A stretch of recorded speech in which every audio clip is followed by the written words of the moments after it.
Hello, everyone. Every time we bring a phenomenal guest. Today, I have invited a special friend of mine, Prasad Setty. Prasad, his last position was VP for People at Google. And we'll talk about him. What does that VP of People mean, really? But in reality, what intrigued me about him is he's chemical engineer from IIT Madras. So how a chemical engineer become the expert of people's chemistry? Let's talk to him about that. Prasad, welcome to our show.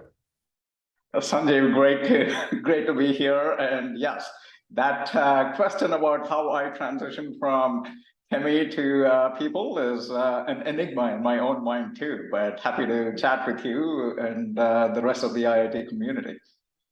It's phenomenal to see people like you who transition from engineering to a very kind of different role. But in reality, I know it is still chemistry. It's still how do you build team? It's still how you create that environment where people are really solving these problems. But before we talk about that, let's talk about your days in IIT. So would you mind sharing any story or anything from your IIT days?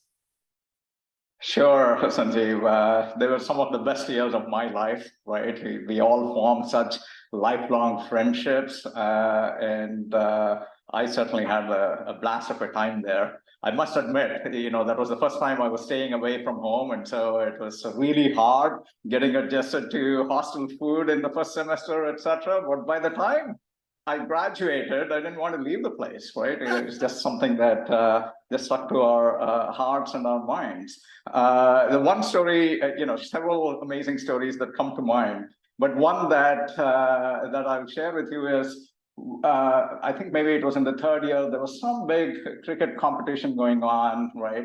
And they had a contest for, selecting the best catch of that series. And so there were TV replays about, like the 6 catches that were in the running, and we had to guess which one was going to be like the best and what order we should sort it in.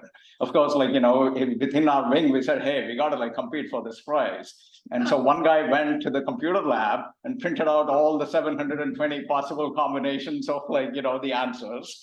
And then the rest of us started filling out postcards with each combination. So we literally filled out 720 of them. Wow. And then 2 of us ran to the post office, and we thought that we would have the biggest, submission that day of mails, because we had 720 postcards.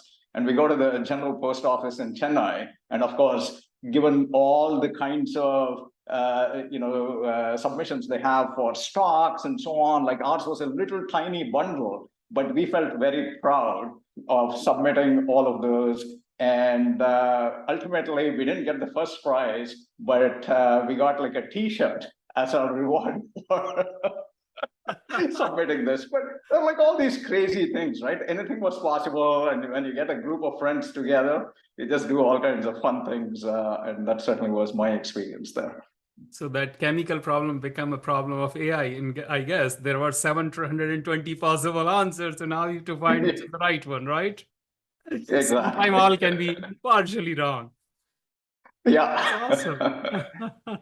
So then after your undergrad, what you did? I came to the US. To this point today. Yeah. I'll keep it short because all of us get enamored by our own stories. But I followed the rest of my classmates, and I think out of our 32 people in my chemie class, 29 of us came to grad school out here. And I did my master's in chemical engineering at CMU. I worked as an environmental consultant in Pittsburgh. But I always had a view of going to business school. Somehow that was something that was very interesting for me. I come from a family of business people. And so I went to business school at Wharton. And then I went into McKinsey and just did strategy consulting. And until then, you've seen many, many IIT folks who have gone down that path. But what changed for me after that was I got married, and I decided I wanted to spend more time with my wife than my clients. I didn't want to be traveling. So we were living in the Washington, D.C. area. and I joined Capital One, which was very well known in the financial services area for being very data-driven and very disciplined. And it was at that time that I was working for another ex-McKinsey person who was working for another ex-McKinsey person, and I said, these are the people I want to work with. Yep. And they were setting up an HR analytics team. And I loved the sound of analytics. I didn't know what the HR part meant, but that was my first foray into the HR and the people space. And that sort of sent me off on this, wild ride where I've spent the next 20 plus years in the people space. And it's been phenomenal because at some point in my career, I basically recognized that technical problems were very deep and I had like a view of how to solve them. Business problems were broad and I figured out some ways to address them, but people problems were always an enigma. And that's all we spent all of our time thinking about. And so for me to get a first-hand view into how Capital One or Google, et cetera, thought about people issues and scaling and organizational challenges, it's just been fascinating for me to experience that. Awesome. That's so great. And we both are a student of life and we both are a student of curiosity. That's a big thing. So what role curiosity has played in your life? It's such a great conversation that you and I had a few weeks back too, examining the role of curiosity. And I teach a course at Stanford Business School right now, and my co-teacher is this professor named Hagi Rao. And he talks about how the secret to a good life is curiosity multiplied by generosity multiplied by humility, right? And it's just such a powerful equation, if you will. So certainly curiosity has played like a huge role in my life. And I always think about myself as indulging in curiosity. One of my views that have developed over time has been that we all have to attract serendipity in our lives because there's always something interesting and we have to attract it. And the way you do that is by increasing your surface area, to bring up more of an engineering kind of a term. And that means exposing yourself to new ideas, new people, new organizations, new places to live in. And there is so much knowledge and so many amazing people around the world. And I think we all get enriched by spending more time with them. And I think the more that you can indulge in curiosity, you just find that there are amazing opportunities that just show up right in your door. You probably have seen some of those studies where, some people feel they're lucky, right? And when researchers have followed people who are lucky versus those who think they're unlucky, they find that lucky people are frankly much more attuned to their environment. They notice that there's a dollar bill lying on the street, whereas the unlucky people, they just walk through life without observing anything. So it's not that you're lucky or unlucky, it's just that you're paying attention, you're seeking out opportunities. And so I think curiosity is such a skill to cultivate and to practice. It's fascinating. My own journey, if I look back, I did civil engineering, then a master's in applied mechanics, and now I'm in tech for so long and now in investing. It's just fascinating. And everybody asks me, how did you do that? And I say, it was just, I didn't know everything when I started all this. And it's all series of learnings and meeting friends like you who helped me understand how things work. And since I was really curious, I was able to accomplish all that. So you're absolutely right. I personally think I'm really, really lucky for sure. I don't know about the dollar bill, but that's okay because I'm happy even without that. Because in the end, I just wrote an article on this too, is I don't have destination addiction. Because when we talk about all these things, happiness and all, I said that's a destination addiction. If we start being happy every single day, as our friend Sanjay Poonan is, he joined Cohesity now and he was with VMware. He did. I mean, he left such an amazing job and then he joined Cohesity after taking some break. It's just fascinating to see people like him taking these actions or taking these decisions. It's amazing. And all I can say is curiosity played a major role in his life and in all of their lives. So let's fast forward a little bit. You become an expert around how people behave, I believe, in a larger group, or how a functional team really function and what can be do. And you got to a point of like making it science instead of art. Am I right? Please Yeah, no, share with us a little bit, because our audience will love to know how organization like Google continue to grow and excel and do amazing, and other companies are not able to do that. yeah, there's been this proverbial war for talent that we have talked about for several years, and that's just going to continue right for a long time, even though machines and AI and all of that are capabilities are getting better and better. And I've been fortunate to be part of several organizations that have just placed a premium on talent and making sure that you have amazing folks. And that certainly was my experience when I joined Google 15 years back, right? At that point, Google didn't have any budgets, and their thought was, if you get the right people in, the only constraint was that people needed to get in through the hiring process, which had a very high bar. And if you get the right people in who met that bar, then they would absolutely provide value to the organization. That was the belief, right? And so that's how Google, at least in the initial years, thought about people and organizational issues. And I was fortunate to sort of found what we call people analytics out there, which was really to bring about some semblance of rigor and objectivity into people decisions too. At that time, Marissa Mayer was the product manager in charge of Google Search, and they were experimenting with 42 different shades of blue on the Google toolbar to see what would optimize click-through rates. Now, no one remembers the Google toolbar and so on, but that was the kind of scientific experimentation that we would do on the product side. And our thought was, why don't we do that on the people side too? Why aren't we running experiments? Why aren't we thinking about what exactly leads to the right kinds of hiring decisions? What exactly leads to happier people? What exactly leads to team productivity? Who are the best managers out there? So we wanted to make sure that we had the same kind of rigor out there. And thanks to some amazing PhDs in the social sciences that I was able to work with on our team, we looked into some of these kinds of questions, because for us, it was always about sort of these big what if questions. What if every Googler had the best manager possible, right? How would that influence not just their productivity and well-being, but frankly, what it did to their lives?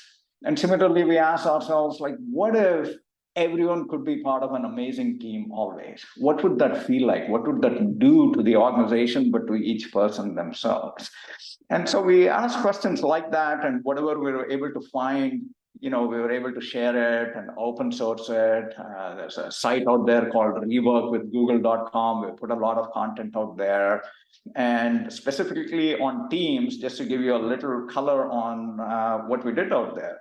We followed a couple of hundred teams in engineering and sales over a period of 18 months.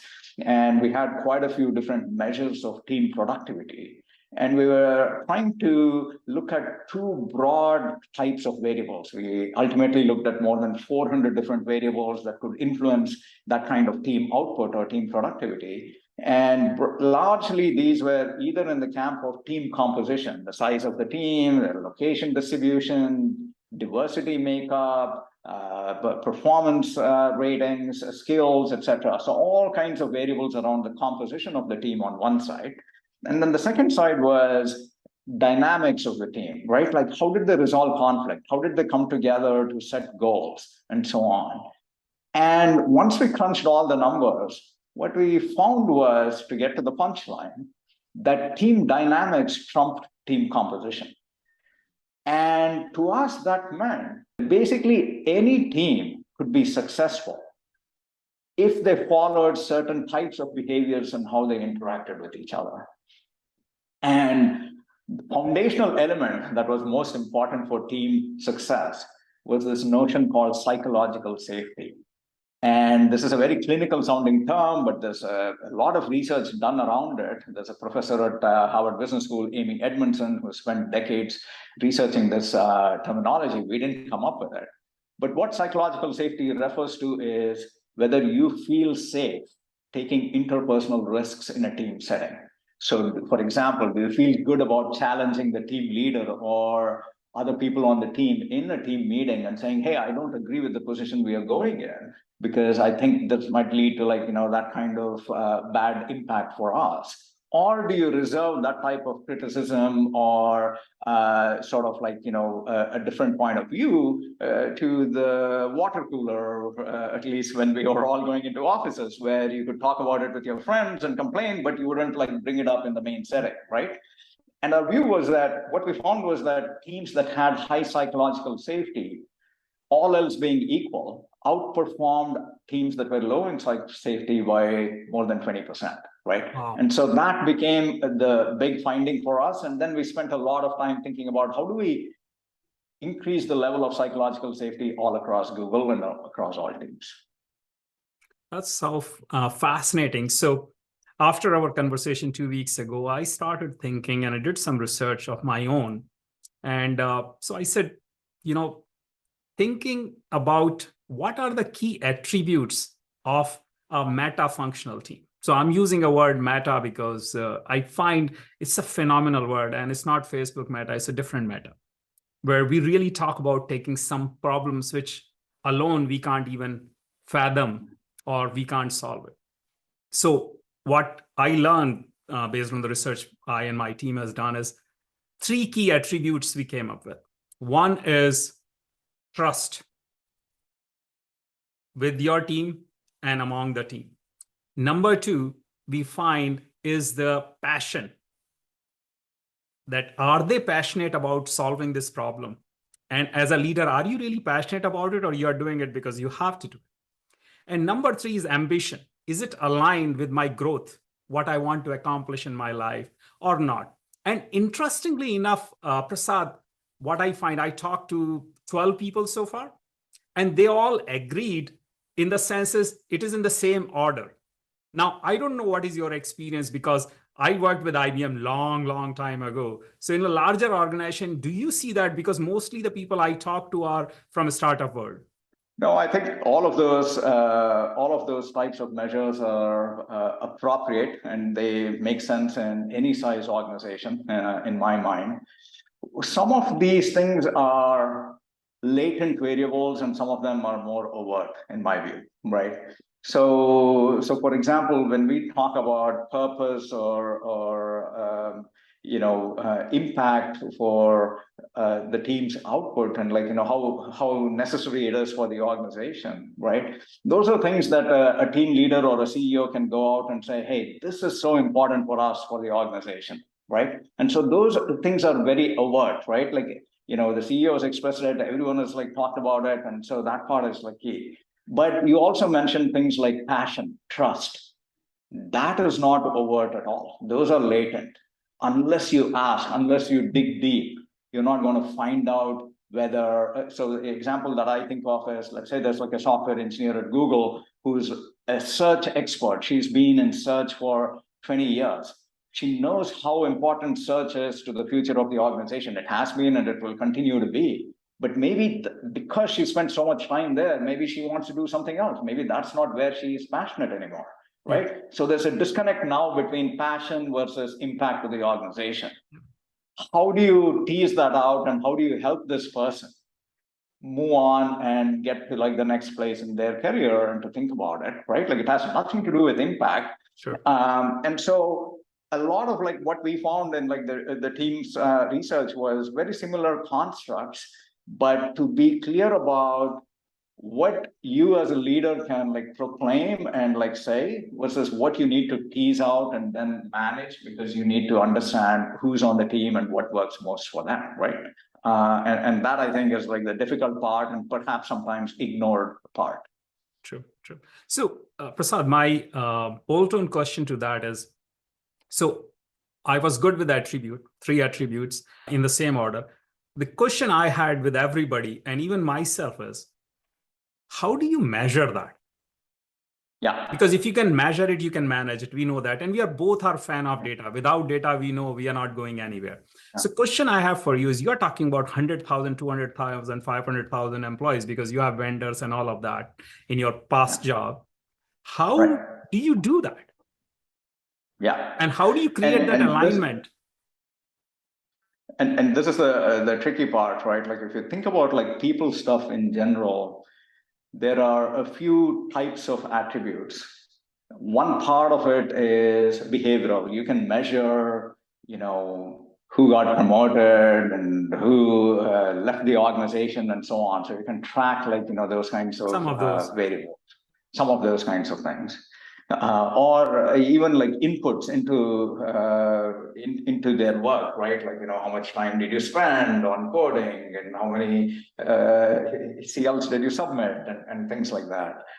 So you can observe those kinds of things. Then the second part is thinking through attitudes, perceptions, which you get from instruments like surveys, right? And then the third part is like more state variables, where you understand, okay, who's part of which team, who went from like one team to the other, who sits next to whom, and so on. So there are like certain kinds of things like that. So those are all the things that you have access to. And I think like all of them are important, right? Each of them has its pluses and minuses. Some people, for example, discount surveys or any kind of attitude and perception piece, but guess what? Like those are important too. That is real in those people's minds, and you have to work to ensure those are trustworthy instruments. But ignoring them doesn't give you the full picture just by looking at behaviors and so on. So in particular with like the teams piece, what we did was we developed a diagnostic across 5 dimensions that we found were significant for team dynamics. And we would basically encourage teams to use the diagnostic and survey the entire team at the intervals that made most sense for them. And then we would have that aggregate result either be looked at by a coach or someone else who was objective and could act as a third party and facilitate a conversation within the team, right? Like, so that way you're not affecting any individual person's confidentiality, but you're looking at how people feel and perceive what that team is about. And so I do think there are lots of concepts that we can come up with, Sanjeev, to make this really measurable. And I'm a big fan of course, measurement and data. But ultimately, I think like for me, it's all about infusing science into people decisions, and more so than data. I think of it as science, because I also believe in, I don't know whether you've heard of Goodhart's law. Goodhart was an Tell me more. economist. And Goodhart's law is, of course, an empirical law, but like he basically says, anytime something becomes a measure that matters to you, then it becomes corrupt very quickly, right? Interesting. Because we're all like, if assume that like someone says like, hey, this is what you need to measure in order to like think about a promotion decision, or that is what is going to influence your compensation. Well, people are going to try and game it, right? And so very quickly, like, measures become corrupted if they have a lot of value. And so that is why it becomes a constant guessing game to think through, how do you do it in a thoughtful way where there is rigor and objectivity, but you also, given that it's humans that are acting in their self-interest, you don't promote that type of gaming. So I think that's like That's something fascinating. to like think through. Well, honestly, I was hoping, Prasad, you will give our audience something like eHarmony, not Tinder, but it seems like you're saying somewhere in between. So I'm a little confused. So kindly enlighten us, because I still don't believe that you can run thousands of people organization without some kind of measurement. So give me some ideas all our audience can apply in their own organization, or even to tell you the fact, what I find is a lot of these tools are applicable even at your home or even in your personal relationship. Yeah. My sense is ultimately it comes down to like a few things, right? I do think like a good amount of self-reflection is like key. Like I would here's how I would do it, Sanjeev, for like any organization. People get threatened whenever you talk about, hey, here's what I'm going to measure, etc. Right? Like, because then it just like gets them into like this mode of, oh, someone is observing me, I am this guinea pig, and so on. So I think like, it is less about like coming up with like the perfect model and more about whatever is the right diagnostic, whatever is the right information you think is useful, make it useful for that person themselves. In other words, it's not for the HR person, it's not for the manager, etc.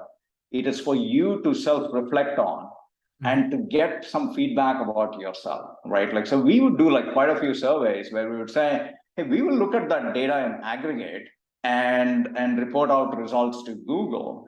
But a lot of the benefit is for you as a person. Here's what we find out from you about your own responses, and we can tell you in our frameworks, this is the kind of leader you are, and this is the kind of, therefore, development opportunity you can take on to improve on other aspects of leadership and things like that.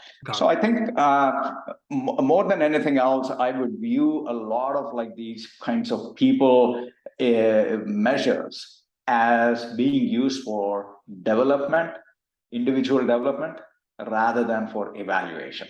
Got it. So let's go fast forward. The hottest topic is future of workforce. Everybody's talking about it. And I look at it, this is not a problem humanity's created or like surface in last 20 years. We are dealing with this problem for thousands of years, right? So every 10, 20 years, some innovation happen. It completely disrupts the society. I mean, Pittsburgh used to be the steel city, and that completely changed now. That business, everything just changes, right? So evolution process is going. And I believe we are explorers, and we will continue to find new frontiers. So what is so new about it? What is so different than 20 years ago? I would say the biggest one, and I'm sure some of our viewers are exploring this in their own worlds, is the potential rise and promise of AGI, artificial general intelligence, right? That to me is like the biggest thing that is like a threat in some people's minds to what might happen to the future of work. You're right about, as humanity, we have constantly evolved and like come up with like ways of improving productivity and working ourselves out of prior jobs and like coming up with like new things, right? And I love this one statement that I read. This was, I think, when President Lyndon Johnson was in power in the 60s. They had some committee that was formed because they were concerned about some new technologies that were coming up in that era and how that would affect jobs in the US. And this committee made like this profound statement, which I think applies in the past as well as now and is in the future, just like you said. This one said, technology destroys jobs, but not work. It creates work. Technology can destroy jobs, but not work, right? And so I like that notion. To your point, I think humans will constantly think about new ways to spend our own time because we are prone to doing things, not sitting on the couch, even though sometimes that might be tempting, but we are prone to doing things, right? So in that sense, we will constantly fill ourselves with new ways of thinking through stuff and how to apply our own time.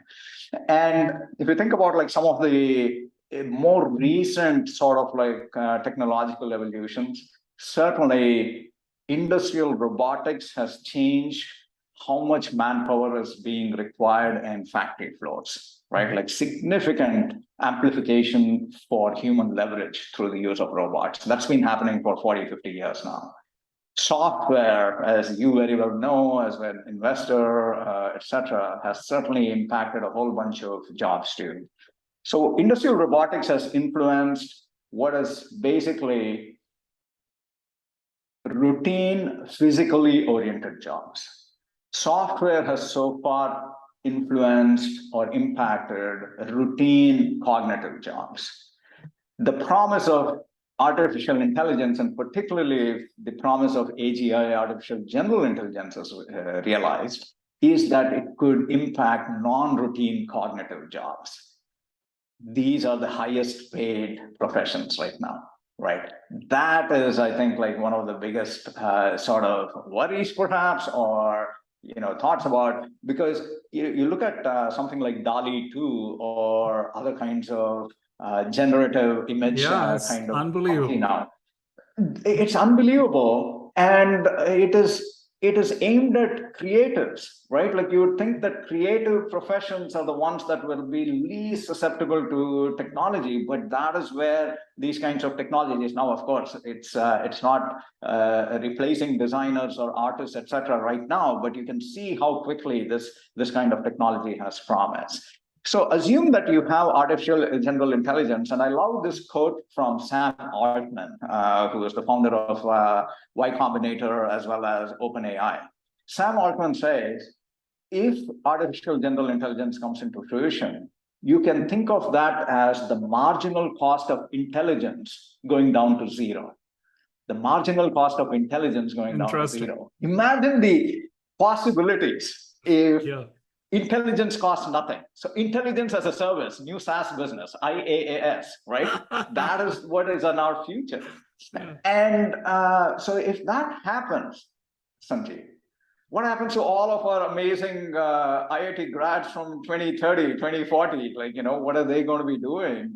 You and I have had fulfilling careers, and we are now thinking about recording videos and providing gyan to the younger generation. But what is going to happen to them? There will be interesting problems, I'm sure, that they will figure out and realize. And of course, as someone who spent more than 20 years in the people space, I still think that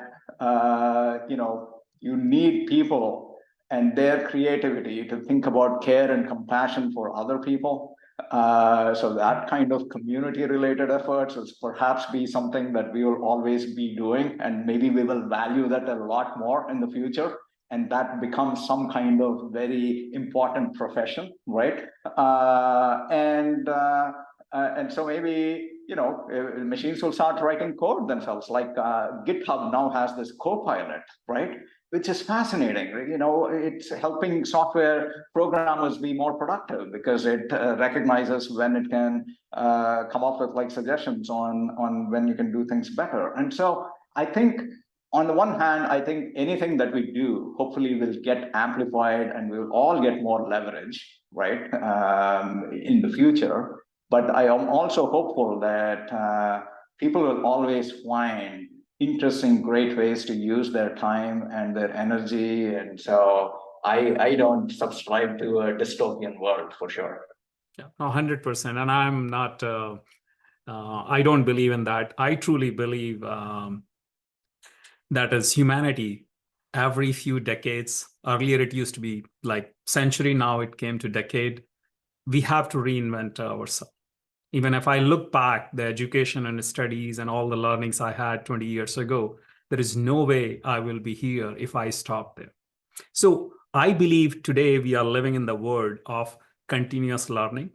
So the only fear I think people have is, oh, if they stop learning, what will happen to them? Absolutely, it's a I think challenge, and that's we such should a continually, powerful, we should continue to sorry. learn. That is such a powerful construct that I fully subscribe to it as well, Sanjeev. You can see some gray hairs on my head as well. And I've often thought that it is not the gray hair or every passing birthday that makes me old, but instead it will be when I stop learning something new. That is what is going to make me old. And how do I delay that as much as possible? I completely subscribe to this view of lifelong learning, and maybe, even for the IITs, maybe there is something that they continue to do. I know at business school, they've already started that. So for example, at Wharton, since 2010, every MBA who's graduated from Wharton gets to go back and take a course or two every year or something like that. Because basically that initial tuition that you paid not only gives you the access to that initial MBA degree, but also to this future of lifelong learning. And here's the other statement that I'll share. One of my favorite books over the last few years was *Sapiens* from Yuval Noah Harari. Beautiful book. It's right? one of my favorite too. right? I'm I not disagree surprised. with a lot of things in that book, by the way. I'm not going to say I agree with everything he says, but Yeah, it's phenomenal work he has done. I love the book. right. And so, yes, at some point, maybe we'll talk more about the book itself. But he was on a podcast a couple of years back, and someone asked him, what is the advice that you have for young people who are in school or college? And to this point about lifelong learning, his view was the main thing that people need to learn when they're at that time in their lives is how to learn, right? Not about what to learn, but how to learn. Because as long as they do that, then they're set up for a lifetime of learning. So, for especially last 5 years are really amazing years for me from the learning perspective. And I realized like I've learned so many things about myself. I've learned so many things about the different activities I'm doing. I'm going to start learning squash in my late 40s. That's like ridiculous. People stop playing squash in their 30s. So it's fascinating, right? Even the hiking and all the crazy things I'm doing. But one thing I wanted to share with you and our audience too is more I learn, more I realize how little I know. And that's Yeah. fascinating to me. I never thought that I'll say, oh, yeah, I'm so learned. I say, oh, I had no idea. And now I know this. Oh, I should not do this. I didn't know that. I will spend 4 decades of my life with that. So it's fascinating. But coming back to the future of workforce, it's a serious topic. It's a serious concern. What our alums, especially, or our audience can do so they continue to stay ahead. At least you and me can see next 10 years. What can we do today? So at least for next 10 years, we stay ahead in the game. There are probably a couple of things. I'd love to hear your thoughts too, Sanjeev, on how you would answer that question. I think I look at how I engage with my mom now, and she's become like a champion user of WhatsApp, and like we get on FaceTime and all of that, right? But there are like quite a few other people in her generation who find all of this really tough to deal with. So many apps and so on, and so I think one part of it for all of us is to make sure that we are in tune with the trends. Of course, anytime people of your and my generation get into like one of these new groups, that's when like the teenagers move on to something else, right? Like because they don't want TikTok. like these old buddies coming in. But I remember what John Doerr from Kleiner Perkins, amazing VC and person who's on the board at Google, who I got to spend a lot of time with over the last 10 years because I used to run the compensation committee at the board level. And John Doerr would say, he's now in his 70s, right? And here's the piece of advice that he would share, which is even to this day, every week he has dinner with a group of Stanford students because only by talking to them and understanding how they live their worlds, what kinds of technology they use, how they interact with their peers, that is how he understands trends. So for all of us, I think like there's like one simple thing, which is to make sure that we subscribe to this view of lifelong learning, like you said. And the second is to make sure that we're always connected with the younger generation, whether it's like, your own children or others, but to make sure that that is where trends start. And that is what we need to always be thoughtful about. And then the third thing that I would say is I like this notion of, just as we always think about good habits around what we eat and put into our tummies, to get onto a good information diet. There is so much information now compared to the times that you and I would have to go to libraries. No thanks and to Google for that. Yeah, no thanks to Google for that, exactly. But there is so much information that comes at all of us that I think unless we are able to filter appropriately, and that doesn't mean that we just subscribe to one type of philosophy, right? That we need to be really, really thoughtful about what we consume. And that's the other thing that I would say is so important for all of us. So my take is, Prasad, very simple on that. Yeah. And it's based on my personal learning. Curiosity plays a major role. Yeah. If we continue to have our curiosity of what we were at the age of 3, 4, 5, 6, if we remember that time, and look at our kid, how curious they are. And Right. we somehow manage and amplify it. So it's a very, it's a conundrum, because I'm kind of saying, okay, how do you manage when you want to amplify?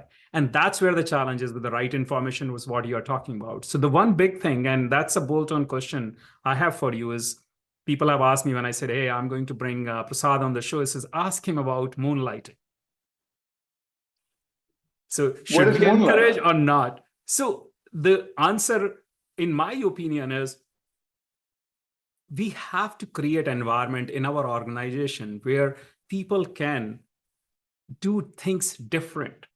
Not about work. It can be learning new sport, it can be painting, it can be just hiking, doing something different. And it doesn't have to be strenuous or physical. It's something you enjoy, because that, I believe, will give you or open up more of your neurons or fire more neurons, so you can create better connection. Because in reality, it's all about connections in our head. Yeah, yeah. I like that. I like that thought.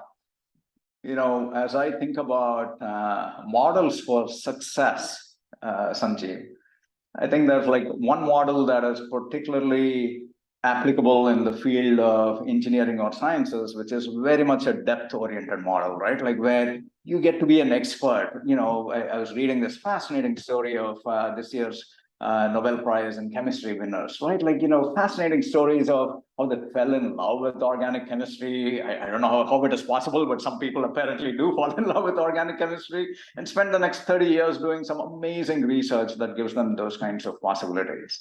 But and that is one model that's been well established. But to the point that you're sharing, I have found it much more interesting to pursue what I call the X model, right? Which is, I think if you're at the adjacency of two fields that don't intersect as well, then you are going to come up with something that is new, refreshing, and interesting. And for me, going into people and analytics and thinking about how those two things fit together was like one example of the intersection of two worlds that, you know, usually wouldn't put together. Another example I think of is the founder and CEO of Farfetch, which is a Europe-based shopping destination. And he grew up in a fashion type of family, it seems. And at the age of 10 or something, he was already designing shoes. But he also had a love for programming. So how many people do we know who are like so artistic and creative in the world of fashion, but also love programming, right? Like, and he put all of those two things together, and he has this amazing e-commerce company that he's created. So I like the idea of meeting at the intersection of two disciplines that usually don't come together, because beautiful things can happen there. That's fascinating. So two distinct fields, Yeah, and if yeah, you have interest in both, so it's almost yeah. like a Renaissance man. Yeah, you know, Kind you of. have like explorations, right? Like you meet interesting people because you're like now suddenly thinking about, oh, how do I connect like this world with that other world? And maybe not all combinations are possible, but I do think that that is where like innovation happens, and it doesn't require 30 years of detailed experience in like some field to So do cool, so that. cool. So Prasad, I really enjoy talking to you. We can talk for hours. So before I ask my last question, is there anything else you would like to share with our audience? Something you believe that will inspire or maybe make some difference in their lives? Oh wow! Now it's like it's like very very high expectations. Absolutely. People are I counting on you, man. The only thing I can think of is the following, again, from a people lens, right? I think especially whatever size organization you're part of, right? We all work in teams, and we talked about that quite a bit. And so there is no such thing as like an individual path towards greatness. We're all working together, and everything that we do is shared commonly. And one trap that I often find people falling into is, given that we work in teams, but we're also self-interested, we're always asking ourselves the question, who is going to help me be successful? And I would turn that question around. I would make it, and I read like some beautiful articles that talked about this. who are you going to make successful? If we all have that outward orientation, then everyone is going to be helping each other. Because if we ask the question, who's going to make me successful? Everyone is looking for others to act. No one is acting, right? So if we ask the question, who are you going to make successful? Then I think like a whole bunch of things will be unleashed. I think we will get like a lot of positive benefit from helping others out. But I also think that it'll be paid back to us in return. That's fascinating. That's fascinating. So, in today's conversation, Prasad, I learned a lot of things. My last question for you is, if you can go back in time and meet anyone, who will that be and why? Wow, that is again such a fascinating question. For me, it would be I don't know, like someone like Isaac Asimov or Neil Stevenson or some of these people who came up with fascinating science fiction stories, imagining possibilities 30 or 40 years back, or like several decades before that for Asimov, that some aspects of which we are living today, right? And to sort of like peer into their brains, because it goes into that creativity aspect that we talked about, and the curiosity aspect that we talked about earlier in the conversation. It would be just fun to see like how do they conjure up these worlds, and what makes them come up with like this type of imagination, and did their imagination frankly inspire others to make those things reality? And I think the future is bright with so many possibilities. And I think we just have to imagine for ourselves amazing futures. That's fascinating. So, Prasad, before I thank you, I want to share what I learned and just summarize our conversation. So there are three things I find really fascinating in this conversation. One is you stress a lot about curiosity and being curious, but with that you talk about it, curiosity is okay, but humility is equally or more important than that. Number two, talking about adjacency. So you are good in one thing, but are you good in two things? Or are you curious about second thing, and possibly that will give you a great outcome? And number three, life is a team sport, and bolt-on thought to that is nothing is pure art or pure science. The reality is somewhere in the middle, and we all have to find our own reality. I love that summary. Thank you so much, Prasad. Thank you so much for your time today. I loved it. I really had a great time. I hope our audience will love listening to what you have shared, and love to bring you on the show again. We all owe a lot to IIT, but what a joy talking to you, Sanjeev, and absolutely, anytime. I'm always up for a conversation with you. Thank you. Thank you so much. All right. Thanks, man.